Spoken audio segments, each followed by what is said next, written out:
follow the instructions. And it's also a big world premiere today. Our lectern from 1905 is back in business. It was designed in 1905 actually by two architects, the sons, the president of the Norwegian Parliament in 1905 was member of the Norwegian Nobel Committee, and he gave the job to his two architect sons to make all the furniture here. They made this, but in the 80s, it suddenly disappeared. We throw it away actually in the 80s because it was not fashion to have this kind of furniture.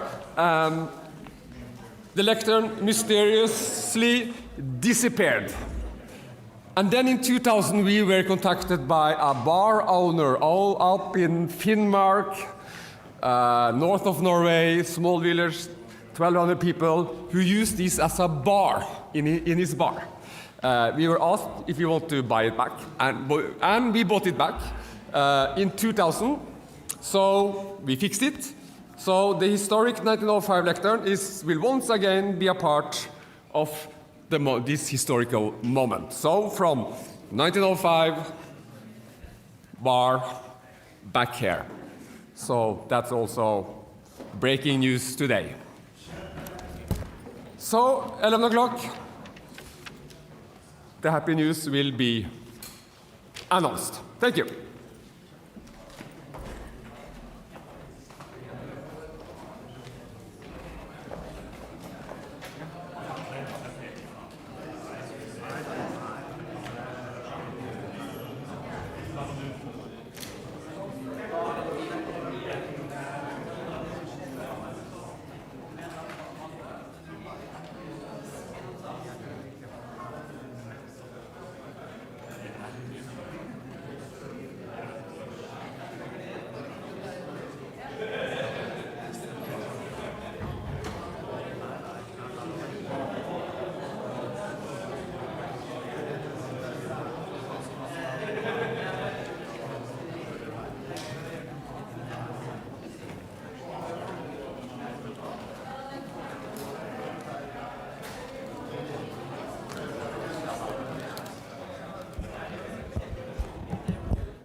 Good morning.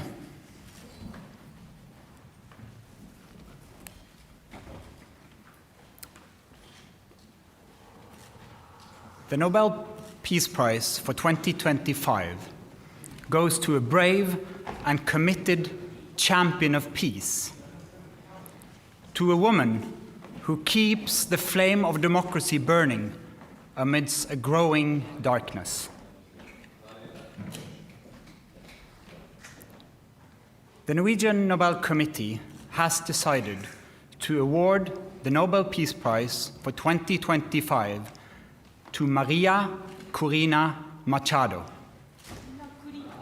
She is receiving the Nobel Peace Prize for her tireless work promoting democratic rights for the people of Venezuela and for her struggle to achieve a just and peaceful transition from dictatorship to democracy.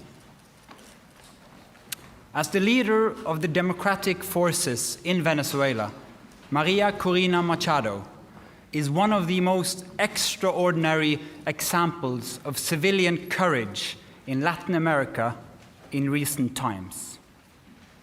Ms. Machado has been a key unifying figure in a political opposition that was once deeply divided, an opposition that found common ground in the demand for free election and representative government. This is precisely what lies at the heart of democracy, our shared willingness to defend the principles of popular rule, even though we disagree. At a time when democracy is under threat, it is more important than ever to defend this common ground. Venezuela has evolved from a relatively democratic and prosperous country to a brutal and authoritarian state that is now suffering a humanitarian and economic crisis. Most Venezuelans live in deep poverty, even as the few at the top enrich themselves. The violent machinery of the state is directed against its own population. Nearly 8 million people have left the country. The opposition has been systematically suppressed by means of election rigging, legal prosecution, and imprisonment. Venezuela's authoritarian regime makes political work extremely dangerous. As the founder of Sumate, an organization devoted to democratic development, Ms. Machado stood up for free and fair elections more than 20 years ago. As she said, it was a choice of ballots over bullets. In political office and in her service to organizations since then, Ms. Machado has spoken out for judicial independence, human rights, and popular representation. She has spent years working for the freedom of the Venezuelan people. Ahead of the election of 2024, Ms. Machado was the opposition's presidential candidate, but the regime blocked her candidacy. She then backed the representative of a different party, Edmundo González Urrutia, in the election. Hundreds of thousands of volunteers mobilized across political divides. They were trained as election observers to ensure a transparent and fair election. Despite the risk of harassment, arrest, and torture, citizens across the country held watch over the polling stations. They made sure the final tallies were documented before the regime could destroy ballots and lie about the outcome. The efforts of the collective opposition, both before and during the election, were innovative and brave, peaceful and democratic. The opposition received international support when its leaders publicized the vote counts that had been collected from the country's election districts, showing that the opposition had won by a clear margin. But the regime refused to accept the election result and clung to power. Democracy is a precondition for lasting peace. However, we live in a world where democracy is in retreat, where more and more authoritarian regimes are challenging norms and resorting to violence. The Venezuelan regime's rigid hold on power and its repression of its population are not unique in the world. We see the same trends globally. Rule of law abused by those in control, free media silenced, critics imprisoned, and societies pushed towards authoritarian rule and militarization. In 2024, more elections were held than ever before, but fewer and fewer are free and fair. In its long history, the Norwegian Nobel Committee has honored brave women and men who have stood up to repression, who have carried the hope of freedom in prison cells, on the streets, and in public squares, and who have shown by their actions that peaceful resistance can change the world. In the past year, Ms. Machado has been forced to live in hiding. Despite serious threats against her life, she has remained in the country, a choice that has inspired millions. When authoritarians seize power, it is crucial to recognize courageous defenders of freedom who rise and resist. Democracy depends on people who refuse to stay silent, who dare to step forward despite grave risk, and who remind us that freedom must never be taken for granted, but must always be defended, with words, with courage, and with determination. Maria Corina Machado meets all the three criteria stated in Alfred Nobel's will for the selection of a Peace Prize. She has brought her country's opposition together. She has never wavered in resisting the militarization of Venezuelan society. She has been steadfast in her support for a peaceful transition to democracy. Maria Corina Machado has shown that the tools of democracy are also the tools of peace.